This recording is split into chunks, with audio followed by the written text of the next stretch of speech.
Hello and welcome to History 2010, the Internet sections, plural, for the spring 2024. I am the professor for the class. My name is Dr. James McDonald, and this will be just a short video introduction about what you can expect this semester. We're going to look at Moodle, we'll look at the syllabus, talk about the course expectations, and a couple of things to consider if you are part of the internet class. You will need to get the textbook, which we'll look at in a second, specifically the link for it. But what I want to do is just kind of scroll through and show you the first block of Moodle. This is a 16-week course, and our textbook link you can find here. You should get an email from Brightwave about the book, but you can also click the link that is here, and I'll load the student data into there. You need to register with an email and password, and you'll be able to get access to the textbook. We are going to be using a book that's been around for a while for this class. It is the Tyndall and Shai, America, A Narrative History, and so we'll have the electronic version, and you'll need to again obtain that through that link that is there. So we're going to be using essentially the first half of the book, and we're going to be covering everything from the Americas before the explorers, Native American societies before 1492, all the way through the end of the American Civil War. So it's fairly fast-paced over the course of the semester. So what we're looking at now is the syllabus, and this will apply to the multiple internet sections that I'm running this semester. I'm pretty good about responding to email, but there are a couple rules when it comes to emailing. Number one, spell my name correctly when you email me. It's M-A-C, it's MacDonald, J at NSULA. And what I'm going to ask you to do is to utilize the very underutilized part of the email message that's in the subject line. That's where I suggest that you put the class and section number. So it's not enough to put, U.S. history or online or 2010, because in any given semester I'm doing multiple sections of 2010. There'll be face-to-face and internet sections. So in that very little used subject line, just put 2010 and whatever section number you're in, section 2, 3, the A term, whatever. That way your email will get answered, because otherwise I've got to look up what class you're in, and I get annoyed, and that's not good. So I mentioned the textbook. We have the class description and objectives here. The readings you will have to do because this class is structured around the textbook. And so what we have for the class is a series of exams, 4 in the course of the semester, and the exams count for 3/4 of your grade. So they're based on chapters of the textbook, and the questions come from a study guide. And the study guide is basically put up in Moodle ahead of the exam. So if you look here, this first section has kind of the basic information that you need. And then you get into the work in section 1, week 1. We have a couple of short video introductions that you need to click on. What you do here is you click on these, and sometimes 1, 2, you got to click on them several times. Sometimes it depends on your browser. You get that little thing coming up, and you get that. The Europeans first arrived in the Americas during the 16th century. Okay, that gentleman is our textbook author. So in the past, students have said these little short intro videos, which are 2 or 2.5 minutes, are very useful to use. It kind of gives you an overview of what you're going to be doing. So I mentioned the study guide. You can see it's right there for the first exam. And when you click on it, I'll pull it up here. You've got the study guide questions for the first 3 chapters, because exam 1 is on the first 3 chapters of the textbook. So pretty straightforward. Study guide has 50 questions, and the exam has 50 multiple choice questions. The other thing you might see there in week 1 is the crash course. We have, in addition to the exams, we'll go back to the syllabus, in addition to the exams, we have 4 discussions. Now, the discussions are from some kind of activity, such as a crash course video, the American history, world history series that's done, and you'll have to respond to that. And the discussions, there are 4 of them, are 25% of your grade. So, this is not a free-for-all, this class. So when you see that a discussion is due, so here is the first one you'll have to do, watch the video, and then in week 2 you'll answer it. And then you'll just click here and add a discussion. So it's very straightforward. It may be either a video of some kind or activity, or it may be a primary source document. A few things about that. Number 1, they're due when they are due. This is not something you can turn in at the end of the semester. I call that the fabled discussion dump, when students suddenly realize, oh, I didn't do any of them, or I missed several of them.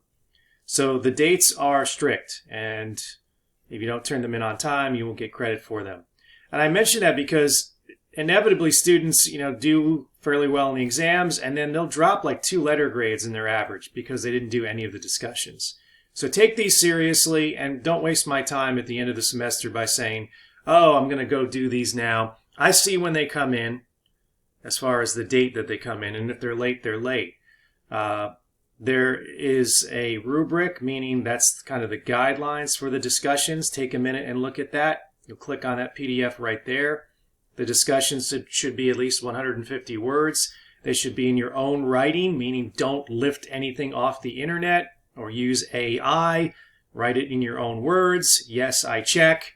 Yes, if you do it, you'll get 0 credit, and there are no do-overs. So this is really easy. If you complete these well, if you write well, if you answer it completely, if you answer in your own words, and you answer it in at least 150 words, you will get a good grade on them. And it's like getting a free test grade, right?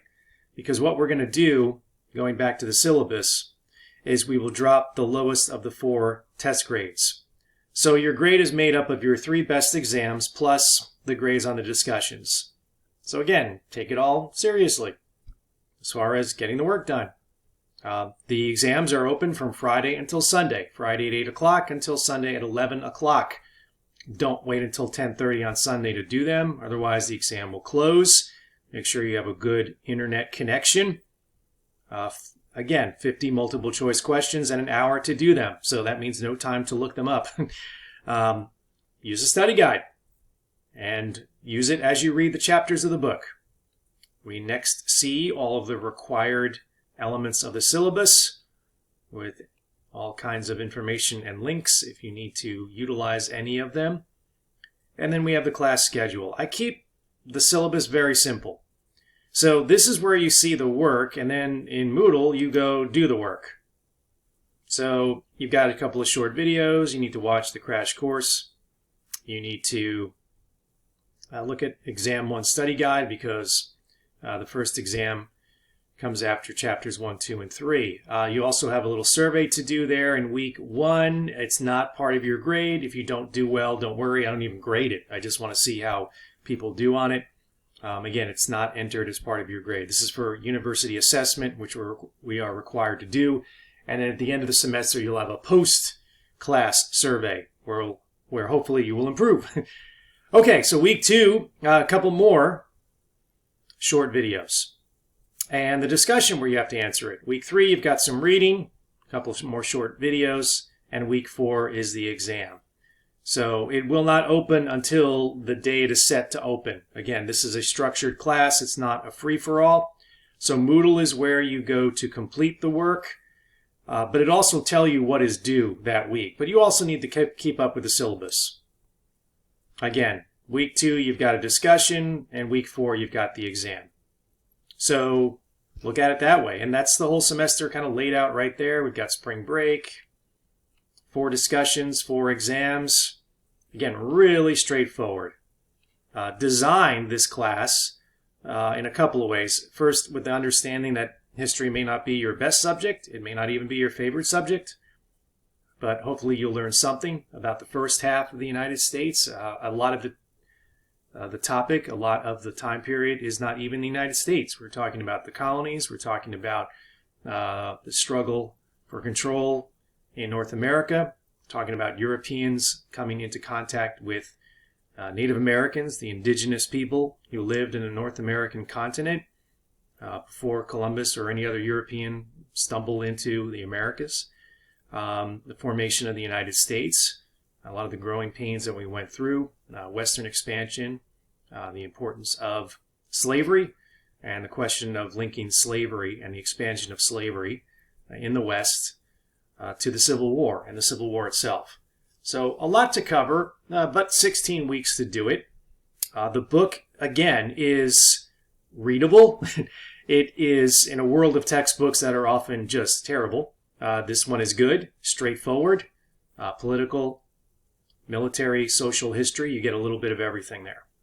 So make sure you get the book electronically and use that link. Keep up with the reading, take the exams, complete the discussions, and again, the class is set up for you to succeed and do well if you put the work in.